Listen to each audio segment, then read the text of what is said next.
Tamluk Ghatal central cooperative society নির্বাচনে বিস্ফোরণের ঘটনায় 2রা জানুয়ারি পুলিশকে রিপোর্ট দিতে নির্দেশ দেওয়া হয়েছিল। তবে সেই রিপোর্ট না দেওয়ায় ক্ষোভে ফেটে পড়লেন কলকাতা হাইকোর্টের বিচারপতি জয় সেনগুপ্ত। রাজ্যের আইনজীবীকে মঙ্গলবার আদালতে রিপোর্ট হলফনামা আকারে দিতে নির্দেশ বিচারপতি। তমলুক ঘাটালে সেন্ট্রাল কোঅপারেটিভ সোসাইটি নির্বাচনে বিস্ফোরণের ঘটনায় এনআইএ তদন্তের দাবিতে কলকাতা হাইকোর্টের দ্বারস্থ হয়েছিল এই মামলাটি। বিচারপতি তীর্থঙ্কর ঘোষ 2রা জানুয়ারি রাজ্যকে রিপোর্ট দিতে নির্দেশ দিয়েছিলেন, কিন্তু বিচারপতি বর্তমানে সার্কিট বেঞ্চে থাকায় এই মামলা জরুরি ভিত্তিতে বিচারপতি জয় সেনগুপ্তের বেঞ্চে শুনানির আবেদন জানান মামলাকারী। আবেদনকারীর দাবি 2024 সালে 8ই December Tamluk Ghatal central cooperative society নির্বাচনে যে বিস্ফোরণ হয়েছিল তার তদন্ত পুলিশ করছে, কিন্তু বোমা বিস্ফোরণ হয়েছে তাই এনআইএ তদন্তের প্রয়োজন আছে, আর দেরি হলে তথ্য প্রমাণ লোপাটের আশঙ্কা রয়েছে। শুক্রবার শুনানিতে মামলাকারীর আইনজীবী বিল্লদল ভট্টাচার্য বলেন, হিউজ এক্সপ্লোজিভ ছিল। থানায় যে অভিযোগ দায়ের হয়েছে সেটা সুমোটো। সেখানে বিস্ফোরক উদ্ধার হলেও সঠিক ধারা প্রয়োগ হয়নি। ঘটনাস্থল থেকে বোমা উদ্ধার হয়েছে। রাজ্যের আইনজীবী পাল্টা বলেন, গত 8ই ডিসেম্বর এই ঘটনা ঘটেছে। এখন কিসের আর্জেন্সি এই মামলায়? একটা বোম ব্লাস্ট হয়েছে, কিন্তু কারো কোনো আঘাত লাগেনি। আর রেগুলার বেঞ্চের বিচারপতি তো এখন নেই, ফলে কিসের এত তাড়াহুড়ো এই মামলা শোনার? যদিও বিচারপতি জয় সেনগুপ্ত অত্যন্ত ক্ষুব্ধ হন এবং রাজ্যের আইনজীবীর এই যুক্তিতে তিনি যথেষ্ট ক্ষুব্ধ হন। বিচারপতি রাজ্যের আইনজীবী অমিতেশ বন্দ্যোপাধ্যায়কে বলেন, আপনাদের রিপোর্ট দেওয়ার কথা ছিল সেটা দিন। রেগুলার বেঞ্চের বিচারপতি নেই তো কি হয়েছে? কাজে ঘাটাল সমবায় নির্বাচনে বিস্ফোরণের মামলায় রিপোর্ট দিতে না পেরে বিপাকে পড়েছে রাজ্য সরকার।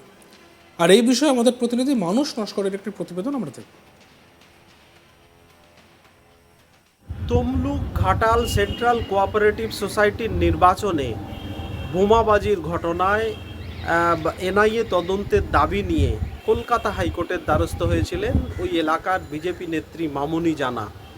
ঘটনায় রিপোর্ট তলব করে কলকাতা হাইকোর্ট। 2রা জানুয়ারি সেই রিপোর্ট দেওয়ার নির্দেশ থাকলেও রাজ্য সরকার রিপোর্ট না দেওয়ায় কার্যত চরম ক্ষুব্ধ কলকাতা হাইকোর্টের বিচারপতি জয় সেনগুপ্ত।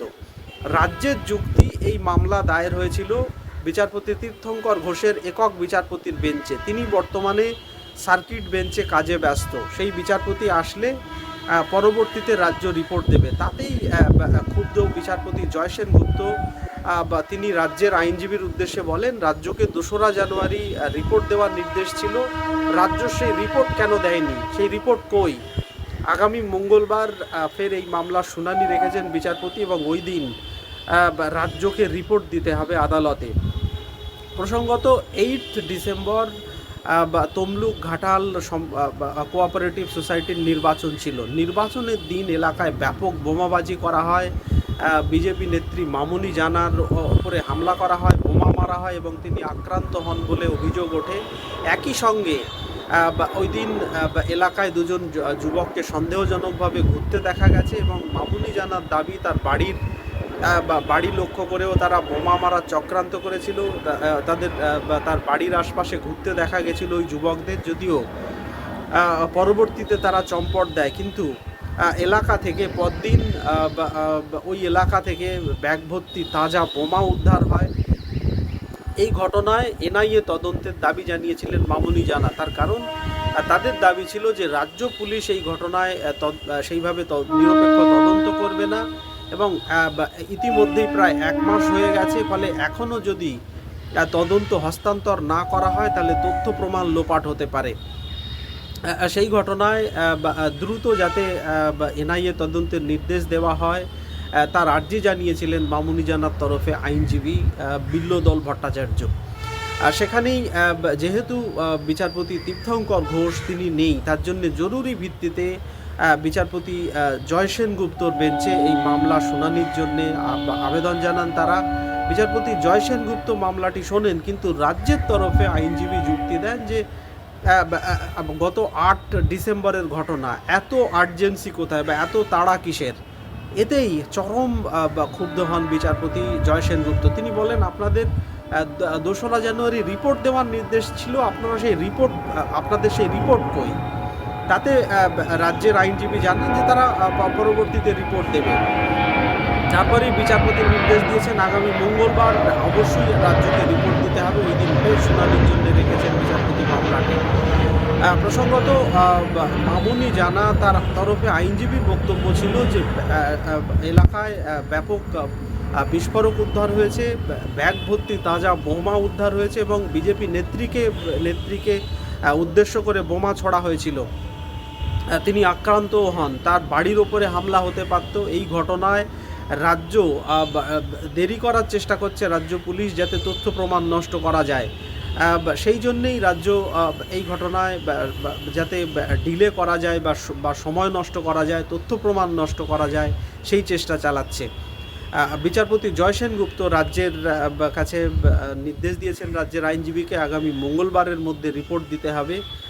আগামী মঙ্গলবার তিনি ফের এই মামলাটি শুনবেন। প্রসঙ্গত 8 ডিসেম্বর ঘাটাল তমলুক কোঅপারেটিভ সোসাইটির নির্বাচন ছিল। সেই নির্বাচনে ইতিমধ্যেই রাজ্যের শাসক দল বিপুল সংখ্যাগরিষ্ঠতায় জয়লাভ করেছে। 69টি আসনের মধ্যে মাত্র 12 কি 13টি আসনে জয়লাভ করেছিল রাজ্যের শাসক দল। বাকি প্রায় সমস্ত আসনই জয়লাভ করে রাজ্যের শাসক দল, এবং বিরোধী দল মাত্র 12টি কি 13টি আসনে জয়লাভ করেছিল। তারপরেই বিজেপি নেত্রী মামুনি জানা তিনি কলকাতা হাইকোর্টের দ্বারস্থ হয়েছিলেন এই ঘটনায়। এলাকায় ওই দিন বোমাবাজির অভিযোগ নিয়ে এবং তাকে কেন্দ্র করে তাকে উদ্দেশ্য করে বোমা ছোড়া হয়েছিল। তার প্রাণহানি হতে পারত, তার বাড়ির ওপরে হামলা করার চক্রান্ত হয়েছিল বলে অভিযোগ নিয়ে তিনি কলকাতা হাইকোর্টের দ্বারস্থ হয়েছিলেন, যাতে এই ঘটনায় এনআইএ তদন্তের নির্দেশ দেয় কলকাতা হাইকোর্ট। যদিও বিচারপতি তীর্থঙ্কর ঘোষ তার বেঞ্চে মামলা দায়ের হয়েছিল এবং তিনি 2রা জানুয়ারি রিপোর্ট তলব করেছিলেন, কিন্তু তিনি বর্তমানে সার্কিট বেঞ্চে থাকায় সেই মামলার জরুরি ভিত্তিতে বিচারপতি জয় সেনগুপ্তর বেঞ্চে শুনানি হয়। সেখানেই রাজ্য রিপোর্ট দিতে রাজ্য এই মামলায় এত তাড়া কিসের এই প্রশ্ন করায় রীতিমতো ক্ষোভে ফেটে পড়েন বিচারপতি জয় সেনগুপ্ত। তিনি মঙ্গলবার ফের রিপোর্ট তলব করেছেন, মঙ্গলবার ফের এই মামলার শুনানি রয়েছে। Tamluk Ghatal central cooperative society নির্বাচনে বিস্ফোরণের ঘটনায় 2রা জানুয়ারি পুলিশকে রিপোর্ট দিতে নির্দেশ দেওয়া হয়েছিল। তবে সেই রিপোর্ট না দেওয়ায় ক্ষোভে ফেটে পড়লেন কলকাতা হাইকোর্টের বিচারপতি জয় সেনগুপ্ত। রাজ্যের আইনজীবীকে মঙ্গলবার আদালতের রিপোর্ট হলফনামা আকারে দিতে নির্দেশ বিচারপতির। তমলুক ঘাটালে সেন্ট্রাল কোঅপারেটিভ সোসাইটি নির্বাচনে বিস্ফোরণের ঘটনায় এনআইএ তদন্তের দাবিতে কলকাতা হাইকোর্টে এই মামলা দায়ের করা হয়েছিল।